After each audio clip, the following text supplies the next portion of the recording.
Hello hi বন্ধুরা, আজ না আমি একটা অনেক অনেক অনেক পুরোনো দিনের প্রায় হারিয়ে যাওয়া রেসিপি বললেও চলে, আমি সেইটা বানাবো তো আর তোমাদের সাথে শেয়ার করব।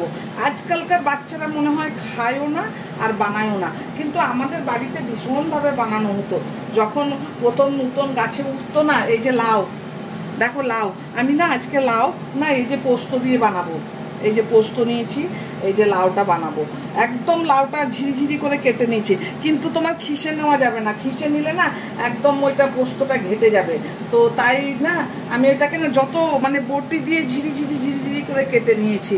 তো এখন ওইটাই আমি বানাবো আর তোমাদের সাথে শেয়ার করব আমি কি করে বানাই। তোমরা সঙ্গে থাকো আর দেখতে থাকো। দেখো লাউ ঝিঙে বললে তো বেশি কিছু নিজেদের ওদের টেস্ট থাকে না, তো তাই ওদেরকে আমাদের টেস্টি বানাতে হয়। আমি তার জন্য এটা টেস্টি বানাবার জন্যে এই যে আমি বড়ি নিয়ে নিয়েছি। বড়িটা ভালো করে ভেজে নেবো, ভেজে তুলে নেবো। এখানে আর কোনো মশলা থাকবে না, খালি তোমার পোস্তটাই থাকবে। পোস্তটা একটু বেশি লাগবে, কেননা আর কিছু মশলা থাকবে না না, আর এই বড়ি ছাড়া। তাই বড়িটা ভেজে নিচ্ছি।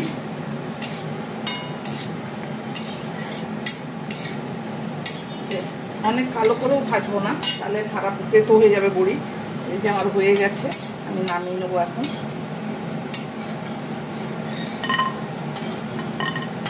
আমার আর তেল লাগবে না, দেখো যা তেল আছে সেই তেলেই হয়ে যাবে।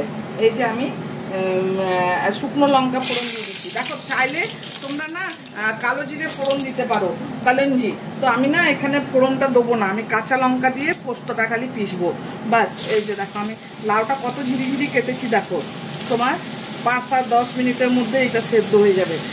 তোমাদের আমি দেখাই লাউটা কত কচি ছিল।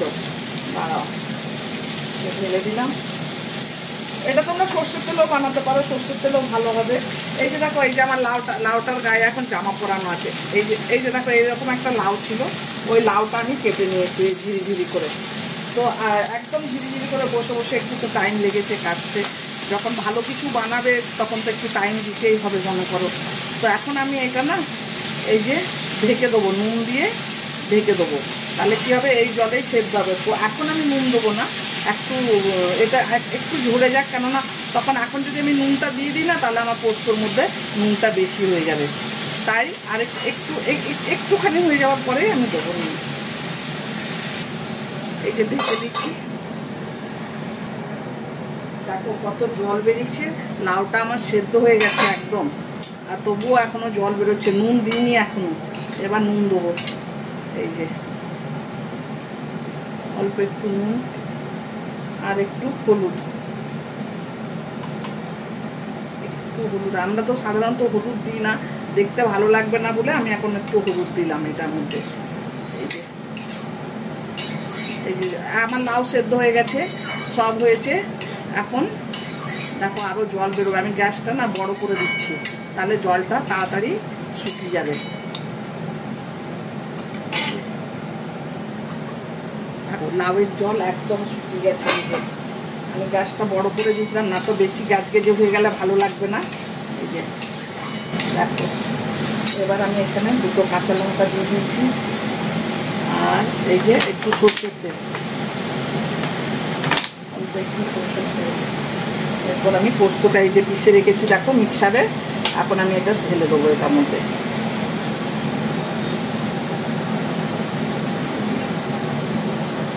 ভালো করে দিয়ে দিচ্ছি কাপটা। এখন আমি 2-4টে বড়িও ভেঙে দিচ্ছি এর মধ্যে। বাকিটা আমি ম্যারিনেশনে দেবো।